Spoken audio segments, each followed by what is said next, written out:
Sejam bem-vindas e bem-vindos a mais uma edição do programa Inteiro Teor.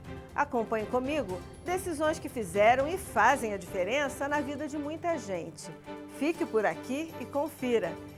Justiça Federal condena a empresa de TV por assinatura por propaganda enganosa. E confira novidades da primeira região no Inteiro Teor Notícias. Não sai daí, vem comigo.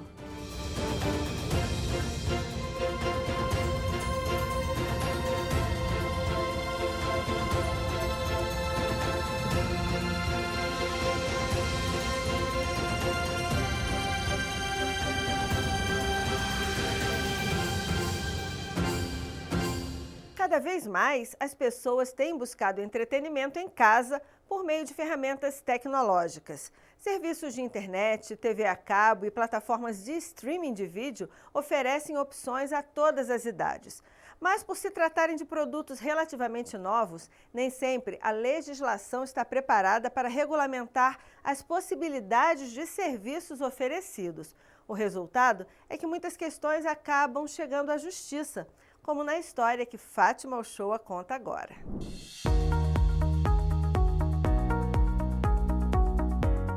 De acordo com a Pesquisa Nacional por Amostra de Domicílios Contínua sobre o Módulo de Tecnologia da Informação e Comunicação do IBGE, em 2022, mais de 71 milhões de domicílios tinham pelo menos um aparelho de TV e quase 28% dessas casas possuíam um serviço de TV por assinatura.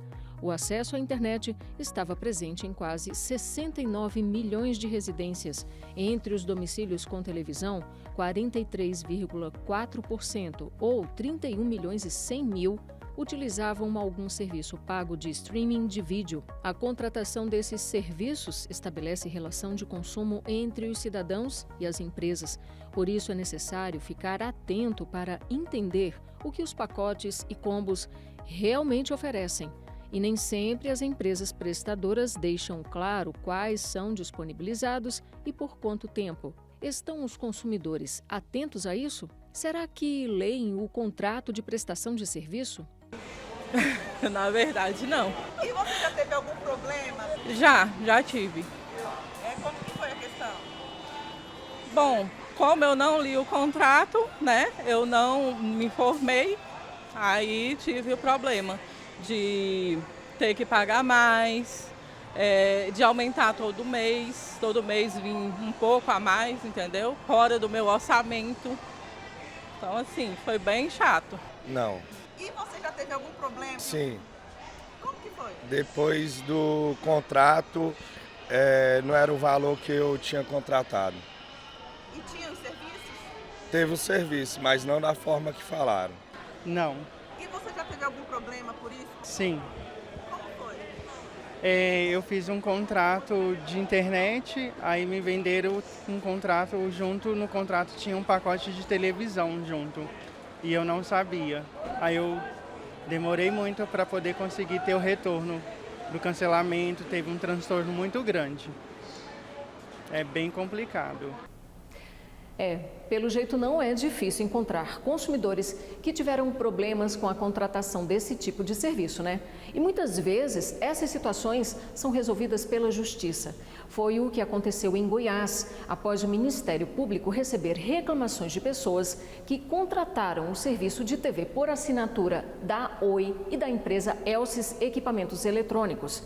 De acordo com a denúncia, foi oferecido o serviço Oi TV Livre HD com previsão de acesso a canais abertos em HD de forma gratuita e por tempo indeterminado. Mas após 2 anos de utilização, os usuários deixaram de ter acesso. Documentos anexados pelo MPF por meio de folhetos que faziam propaganda da falsa promoção mostram por que muitos consumidores se sentiram atraídos e contrataram o serviço.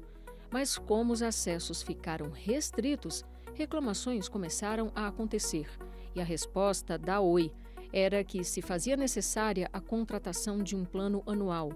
Uma situação que, para a procuradora do MPF, se caracterizou como propaganda enganosa. Nós recebemos uma representação em 2018 de um consumidor da Oi TV Livre HD reclamando que ele havia adquirido um receptor da Oi em parceria com uma empresa chamada Elsys, em que havia na embalagem toda uma propaganda, e o próprio nome também do produto era TV Livre HD, mencionando que, ao adquirir aquele receptor de TV, seria dado a ele gratuitamente o acesso a todos os canais abertos em HD que a Oi fornecia. E ele adquiriu esse produto por conta dessa facilidade, e depois de 2 anos de uso, ele foi surpreendido com o aviso da Oi de que, se ele não contratasse um pacote pago pela Oi, esse serviço seria cancelado. Então, a gente entendeu que houve ali, sim, uma omissão, né? O Código de Defesa do Consumidor, ele preceitua que toda informação de serviço ou produto deve ser clara e ostensiva, para que não leve o consumidor a erro, para que ele não adquira nenhum produto de forma enganosa.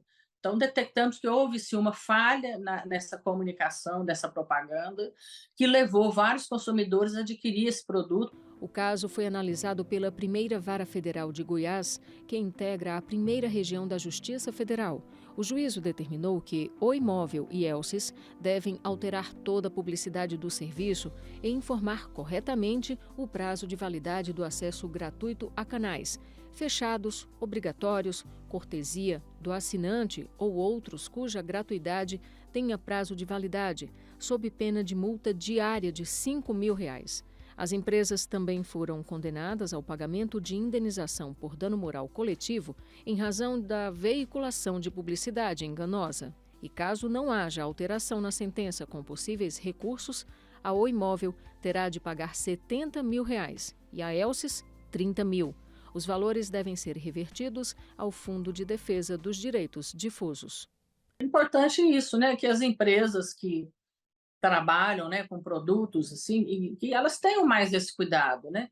A gente luta aí muito para que as embalagens sejam cada vez mais claras, e essa conscientização das empresas de que essas informações sejam muito claras, né, nos rótulos, nos ingredientes, nas embalagens, para que o consumidor tenha muita clareza daquilo que ele está adquirindo.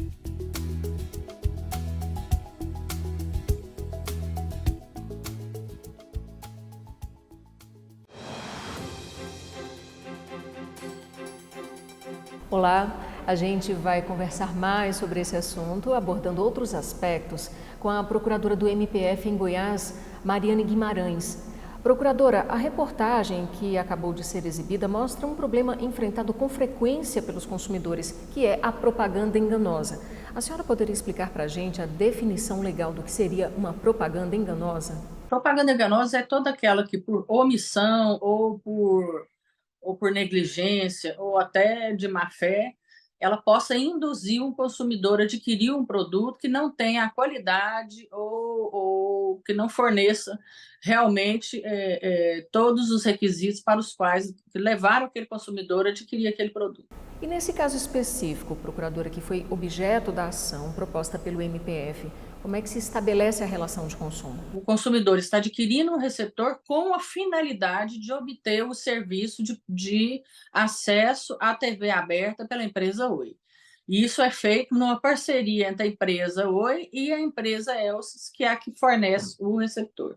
E também há uma relação de consumo diretamente com a empresa do receptor e indiretamente com a Oi, que é quem fornece o serviço de acesso à TV aberta para a televisão daquele consumidor que agrega ali o receptor. E qual o papel do consumidor para evitar esse tipo de problema? Primeiro, ele desconfiar de toda propaganda que forneça um benefício que seja muito bom para ser verdade. Então, é o bom senso, né? Se aquilo está bom demais para ser verdade, desconfie. O que ele pode fazer? Procurar, nesse caso específico, ele poderia ter procurado a Anatel para buscar informações sobre a veracidade daquele produto. Também os órgãos de defesa do consumidor da sua localidade, como os PROCONs, né, municipal e estadual, que são órgãos que estão mais preparados para poder buscar a veracidade dessas informações e advertir, né, as autoridades competentes sobre o que está acontecendo e o próprio consumidor. E para a gente finalizar, procuradora Mariane Guimarães, eu vou resgatar aqui que, a princípio, a sentença fala em indenização por dano moral com valores revertidos ao Fundo de Defesa dos Direitos Difusos. Como é que funciona esse fundo e de que forma isso retorna à sociedade? Olha, o Fundo de Direito Difuso é um fundo que foi criado junto ao Ministério da Justiça, né, pertence ao Ministério da Justiça, com a finalidade de que todas aquelas condenações em sede de ação civil pública, ou mesmo do CAD, a grande maioria das condenações, inclusive, provém das decisões do CAD, sejam revertidas para esse fundo para que uma comissão de conselheiros desse fundo possa aprovar projetos que são apresentados ao fundo em benefício da própria sociedade, da própria coletividade, com o dinheiro dessas condenações. Quer dizer, qualquer um pode apresentar um projeto, qualquer autoridade pode apresentar ao Ministério da Justiça um projeto que seja interessante, né, para a sociedade, seja na área ambiental, do consumidor, na área econômica, na área de minorias. E esse projeto vai ser avaliado, e se a comissão entender que aquele projeto realmente apresenta um ganho importante para a sociedade, ela usa o dinheiro desse fundo que vem dessas condenações para poder melhorar algum bem. Vou dar um exemplo concreto que fica mais fácil. Por exemplo, o Museu Nacional, ele não sofreu aquela avaria, né, que teve um incêndio e tudo. Aí foi apresentado um projeto de reparação do Museu Nacional, que foi aprovado com recurso desse fundo. Então, esse fundo serviu para que o Museu Nacional pudesse ser reconstruído. Procuradora Mariane Guimarães, eu agradeço a sua participação aqui no IT Entrevista. Muito obrigada. Eu que agradeço. Tchau.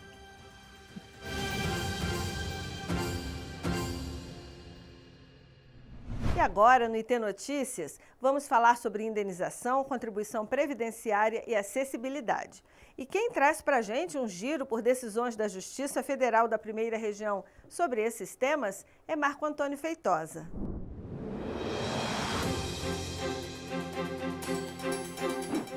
A Caixa Econômica deverá indenizar vítima de saque indevido de precatório. O banco, apesar de ter reconhecido a fraude no saque, não fez a devolução do valor desviado com a devida correção, que deve ser calculada com base nas tabelas de atualização monetária de precatórios fixadas pelo Conselho da Justiça Federal. Ao invés disso, o valor foi corrigido pelos índices da poupança. O relator do caso, o desembargador federal Rafael Paulo, considerou o entendimento do STJ de que as instituições financeiras são objetivamente responsáveis pelos danos causados a clientes vítimas de fraudes ou de delitos de terceiros em operações bancárias. Sendo assim, diante da comprovação de que o autor sofreu abalo psicológico pela demora do banco em resolver o problema e por sua inclusão no Cadastro Informativo de Créditos Não Quitados, o CADIM, o magistrado determinou que o autor receba, além da correção correta do precatório, uma indenização de R$ 5.000 por danos morais. O TRF da Primeira Região assegurou a um militar a contagem do tempo de atuação como aluno-aprendiz para garantir o direito à reserva remunerada. A União havia negado a contagem porque não teria sido comprovada a contribuição previdenciária nesse período. Mas, segundo a relatora, juíza federal convocada Cristiane Pedersoli, o Decreto 3.048 de 1999 e a súmula 96 do Tribunal de Contas da União estabelecem que o tempo como aluno-aprendiz em escola técnica pode ser contado se comprovado o vínculo empregatício e a remuneração pelo orçamento público, mesmo que de maneira indireta, por exemplo, na forma de alimentação, uniforme e material escolar. A Justiça Federal no Amapá condenou a emissora de TV Tucuju a disponibilizar recursos como audiodescrição e legenda oculta em sua programação, com o intuito de garantir acessibilidade aos telespectadores com deficiência auditiva e visual. Na decisão, a juíza federal Mariana Álvares Freire deu à TV um prazo de 30 dias para implementar os recursos de acessibilidade, seguindo os critérios do Ministério das Comunicações. Em caso de descumprimento da sentença, a emissora estará sujeita a uma multa diária de R$ 10.000. Para saber mais notícias da Justiça Federal da Primeira Região, acesse trf1.jus.br ou as nossas redes sociais. Obrigada por sua companhia e até o próximo Inteiro Teor. Tchau!